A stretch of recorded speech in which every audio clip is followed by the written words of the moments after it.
Students, तो 12 physics electric charge and fields का lecture number 10 और आज हम पढ़ेंगे इलेक्ट्रिक फ्लक्स।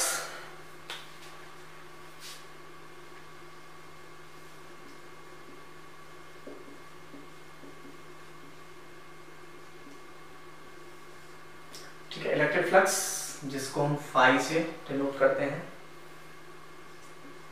तो फ्लक्स पढ़ने से पहले हमें एरिया पढ़ना पड़ेगा, तो पहले हम थोड़ा एरिया को पढ़ लेते हैं।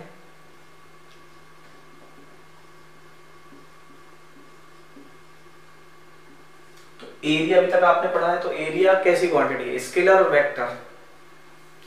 एरिया एक वेक्टर क्वांटिटी है, ठीक है, वेक्टर की तरह बिहेव करती है, वेक्टर क्वांटिटी है। अभी तक हम पढ़ते थे स्केलर है, लेकिन अब वेक्टर की टर्म्स में देखते हैं इसको। देखो कि सपोज करो आपको एक ऐसे एरिया दिया जाए,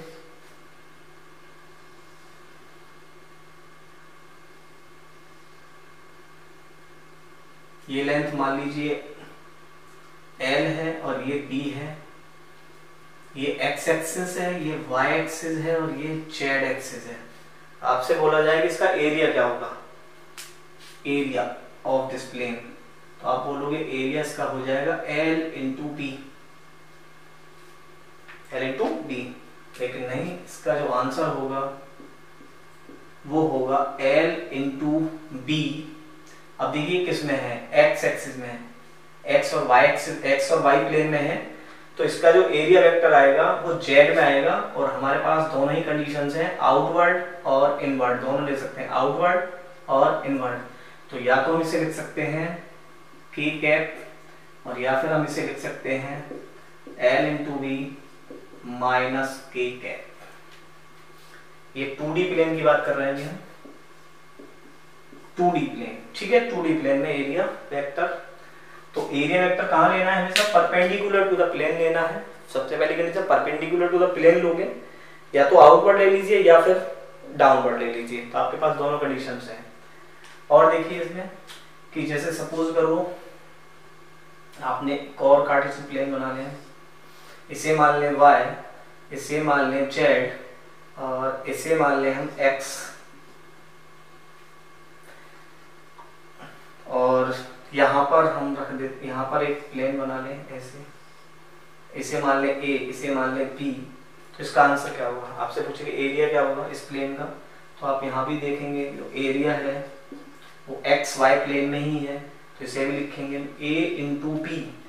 और एरिया वेक्टर की डायरेक्शन या तो अपवर्ड ले लीजिए या फिर डाउनवर्ड ले लीजिए, तो ये भी हो गया आपका, या तो लिखिए माइनस k कैप और या फिर लिख दीजिए प्लस k कैप। तो एरिया वेक्टर 2D प्लेन में आपको समझ में आ गया होगा कैसे हमें डायरेक्शन लेनी है। कोई भी प्लेन है, जैसे ये प्लेन है, तो इस प्लेन के या तो हम आउटवर्ड डायरेक्शन लेंगे एरिया वेक्टर की, या फिर हम डाउनवर्ड डायरेक्शन लेंगे। एक और क्वेश्चन कर लेते हैं।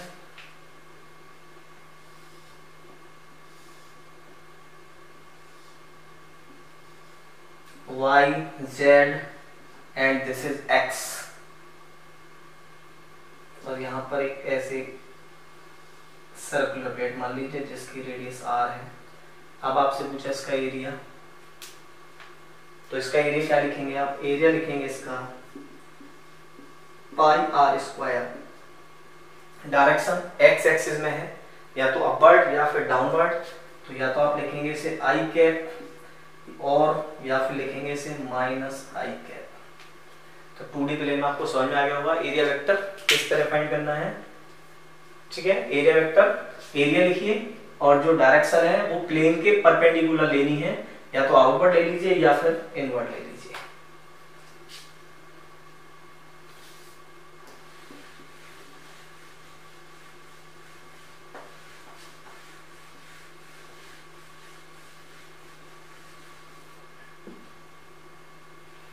अब बात करें 3D प्लेन की, तो अगर हमारे पास कोई 3D है, 3D बना लीजिए कोई 3D ऑब्जेक्ट,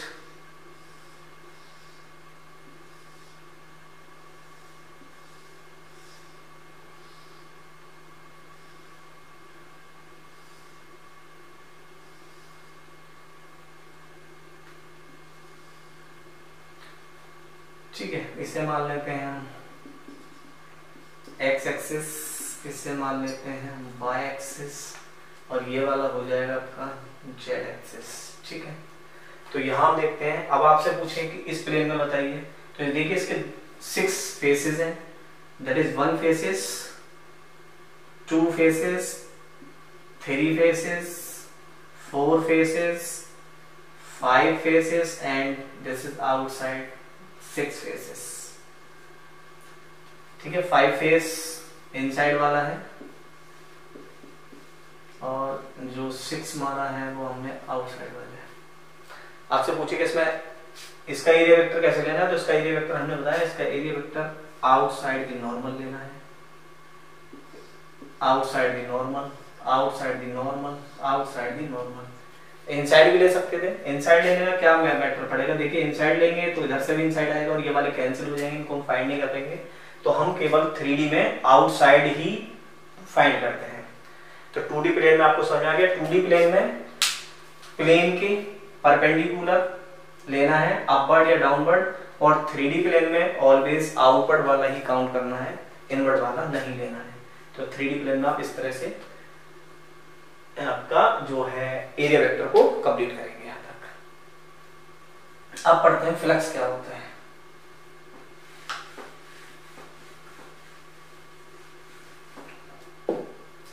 इलेक्ट्रिक फ्लक्स, इसका मतलब है total number of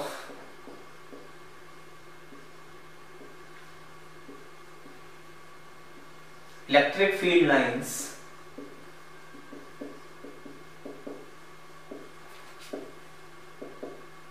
total number of electric field lines cross perpendicular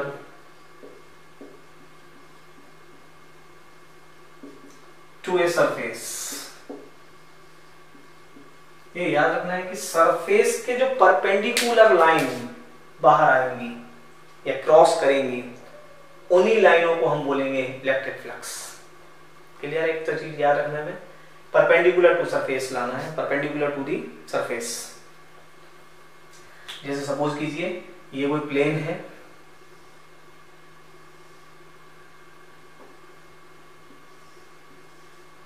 और इसमें इलेक्ट्रिक फील्ड लाइंस ऐसे,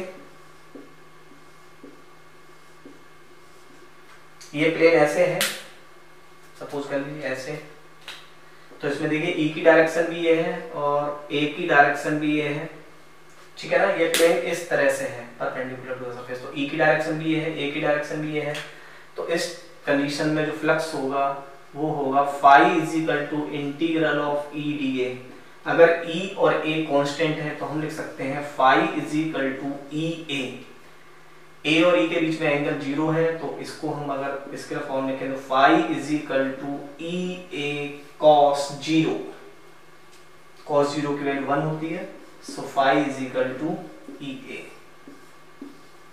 This is net flux for this area. Phi equals to EA.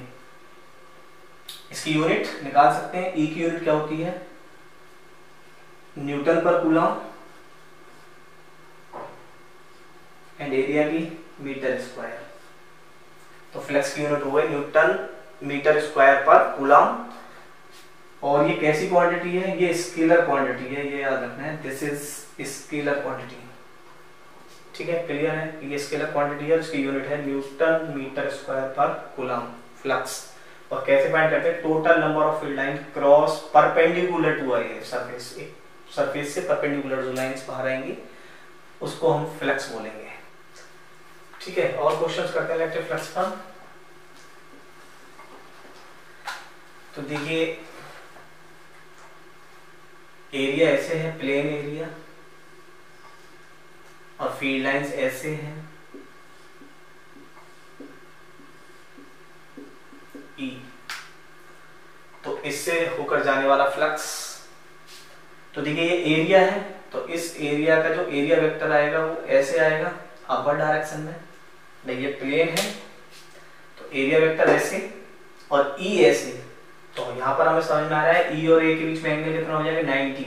तो यहाँ पर जो फ्लक्स लिखेंगे हम वो लिखेंगे ई ए, एरिया को ए ले लें, और एंगल है इन दोनों के बीच में cos 90।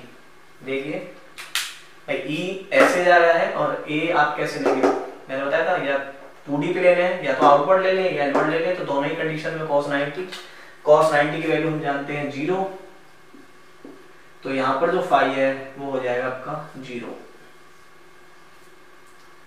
ठीक है, और देखिए केस इलेक्ट्रिक फील्ड लाइंस ऐसे,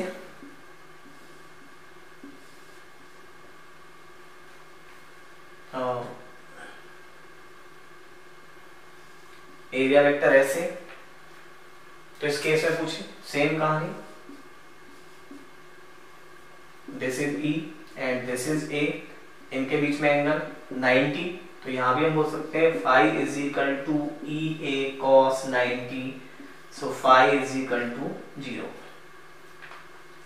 2D प्लेन में इसी प्रकार से हम निकालते हैं। ठीक है, तो एरिया वेक्टर पहले कंफाइन कर लें और E और उनके बीच का एंगल देख लें एंड अब उसके बाद फ्लक्स फाइंड कर सकते हैं। ठीक है, आगे देखिए।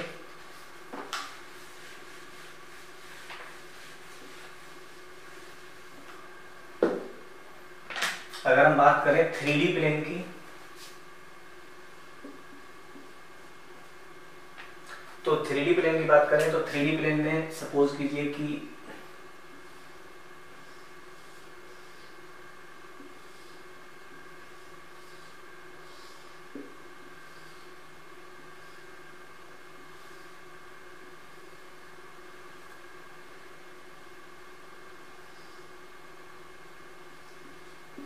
इसे एक्स एक्सिस मान लीजिए, इसे वाई एक्सिस मान लीजिए, और इलेक्ट्रिक फील्ड लाइंस ऐसे क्रॉस कर रही हैं इसे।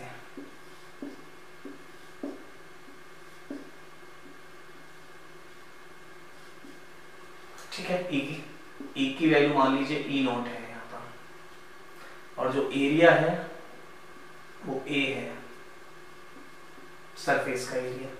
आपसे पूछा फ्लक्स कितना होगा इसमें, तो देखिए यहाँ पर 6 केसेस हैं हमारे पास, that is surface 1 surface and opposite में 2 मान लीजिए, इधर 3, अपोजिट का 4, इनसाइड का 5 और आउटसाइड का 6।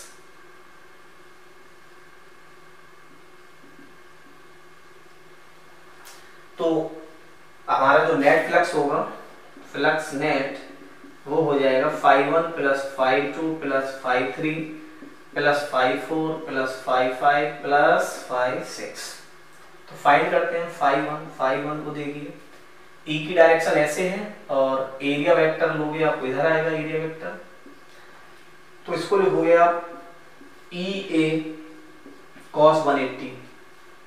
देखिए E एंड A, E से A, तो आपको देखना है cos 180 की वैल्यू होती है -1, तो 5-1 आ गया आपका -E0A। 5-2 की बात करते हैं।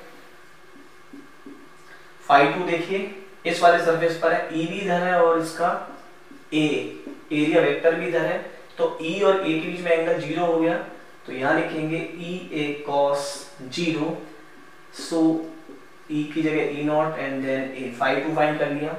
5-3 फाइंड करते हैं।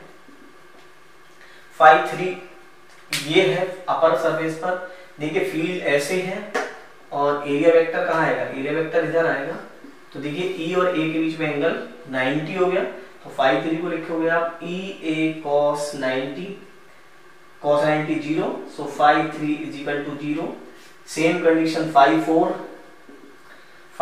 कहाँ है, 5-4 नीचे वाले सरफेस पर है, E ऐसे है और एरिया वेक्टर किधर लोगे, एरिया वेक्टर आउटसाइड, सो E और A के बीच में फिर एंगल 90 हो गया, तो यहां भी करोगे आप EA cos 90, so 5-4 is equals to 0। 5 की बात कर लें 5 के बारे में, तो 5 है इनसाइड इस तरह से, तो आपको समझा रहा है area vector inward and E ऐसे, तो इनके बीच में भी एंगल 90, तो यहां भी हो गया EA cos 90, so 5 is equal to also 0 and same condition 5-6 भी 0 होगा। अपर सरफेस आउटवर्ड E ऐसे 90, तो नेट फ्लक्स देखते हैं हम इसमें -E0A plus E not a plus 0 plus 0 plus 0 and plus 0, then it is also cancel, so phi naught of this surface is 0। तो close surface से हम देख रहे हैं फ्लक्स 0। इसका एक दूसरा रीजन भी बता देते हैं कि हम जितनी इलेक्ट्रिक फील्ड लाइंस एंटर कर रही हैं उतनी ही आउटसाइड आ रही हैं। जब इलेक्ट्रिक फील्ड लाइंस में कोई चेंज नहीं हो रहा, फ्लक्स में देख रहे हैं तो अब कोई चेंज ही नहीं हो रहा, जितनी आ रही है उतनी ही जा रही है। तो ठीक है, क्लोज सरफेस में हम निकाल सकते हैं। तो क्लोज सरफेस में इलेक्ट्रिक फ्लक्स मोस्टली केसेस में 0 होता है। तो एक एग्जांपल था जिसके थ्रू मैंने आपको क्लियर कर दिया। ये एक और एग्जांपल ले लेते हैं इसमें।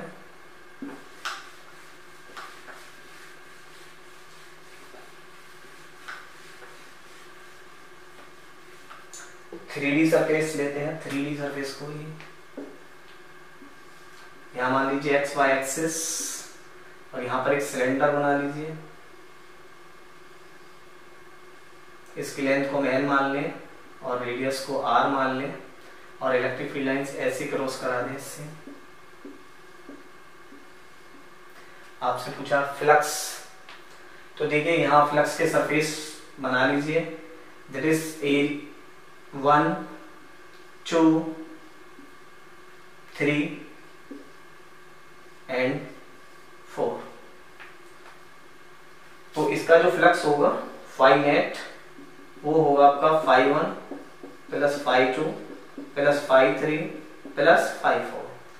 तो पहले फाई 1 की बात कर लेते हैं। फाई 1 के लिए देखिए ई की डायरेक्शन ये है और ए की डायरेक्शन इस साइड आ जाएगा, तो हम फाई 1 निकाल सकते हैं। फाई 1 लिखेंगे और ई इसमें कुछ भी ले लीजिए, ई या ई नॉट। तो ई नॉट ए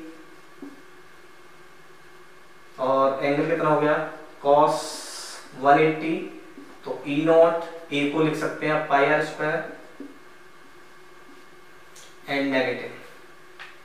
ठीक है, cos 180 value -1, then minus E not pi are square. Phi 2 की बात करें तो फाई 2 को लिखोगे आप, ए भी इधर है ई भी इधर है, तो आप इसको लिख लोगे ई ए cos 0, सो ई की वैल्यू ई नॉट एंड ये value pi are square, then phi 2 की वैल्यू हो गई आपकी E not pi are square. Phi 3 की बात करें तो देखिए ई ऐसे है और एरिया वेक्टर ऊपर है, इनके बीच में एंगल 90 हो गया, फिर यहाँ 90 हो गया, तो इसको लिख सकते हैं ई ए cos 90, और cos 90 की वैल्यू 0 होती है, so phi 3 is equal to 0 and phi 4 is same case, E ऐसे ए ऐसे, तो फाई 4 को भी लिख सकते हैं हम, दिस इज 0। तो यहाँ पर जो फ्लक्स आया था वो आया minus E not pi are square plus E not pi are square plus 0 and plus 0, this is also cancel, so phi net is equal to 0। तो यहाँ पर आपने फ्लक्स फाइंड करना सीखा, क्लोज सरफेस ओपन सरफेस दोनों तरह से।